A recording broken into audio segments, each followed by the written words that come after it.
আসন্ন ২০২৬ সালের টি-২০ বিশ্বকাপে ভারতের বিপক্ষে ম্যাচ খেলবে না পাকিস্তান। তবে বিশ্বকাপে অংশগ্রহণ করবে পাকিস্তান ক্রিকেট দল। বাংলাদেশের পাশে দাঁড়িয়ে চিরপ্রতিদ্বন্দ্বী ভারতের বিরুদ্ধে প্রতিবাদের এই ব্যতিক্রমী সিদ্ধান্ত নিয়েছে পাকিস্তান সরকার। রোববার রাতে পাকিস্তান সরকারের অফিসিয়াল এক্স হ্যান্ডেলে এই তথ্য নিশ্চিত করা হয়। বিদেশ থেকে দেশে রেমিটেন্সের টাকা আসে নিরাপদে, তাই আজই আপনার আপনজনকে বলে রাখুন রেমিটেন্সের টাকা যেন শুধু নগদেই পাঠায়। পাকিস্তান ক্রিকেট বোর্ড পিসিবি সভাপতি মোহসিন নাকভি ও প্রধানমন্ত্রী শাহবাজ শরীফের সঙ্গে আলোচনার পর এই সিদ্ধান্ত নেওয়া হয়।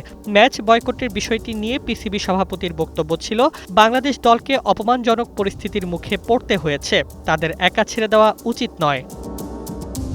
নিরাপত্তা ইস্যুতে ভারতীয় ক্রিকেট বোর্ডের নির্দেশে মোস্তাফিজুর রহমানকে আইপিএল থেকে বাদ দেওয়ার ঘটনায় শুরু হয় উত্তেজনা। এরপর বাংলাদেশ ক্রিকেট বোর্ড তাদের বিশ্বকাপের ম্যাচগুলো ভারতের বাইরে সরিয়ে নেওয়ার দাবি জানায়। ৩ সপ্তাহের বেশি সময় ধরে আইসিসির সঙ্গে চিঠিপত্র ও আলোচনা চলে, কিন্তু ভারতের প্রভাবের কারণে আইসিসি তাদের সিদ্ধান্তে অটল থাকে এবং বাংলাদেশের বদলি স্কটল্যান্ডকে করা হয়। এই দ্বিচারিতা ও পক্ষপাতিত্বে বিশ্ব ক্রিকেটের সর্বোচ্চ নিয়ন্ত্রণ সংস্থা আইসিসিকে সমালোচনার মুখে ফেলেছে পাকিস্তান সহ অনেকেই। পাকিস্তান এই অনিয়মের বিরুদ্ধে প্রতিবাদ জানিয়ে ভারতের বিপক্ষে ম্যাচ বয়কটের সিদ্ধান্ত নিয়েছে।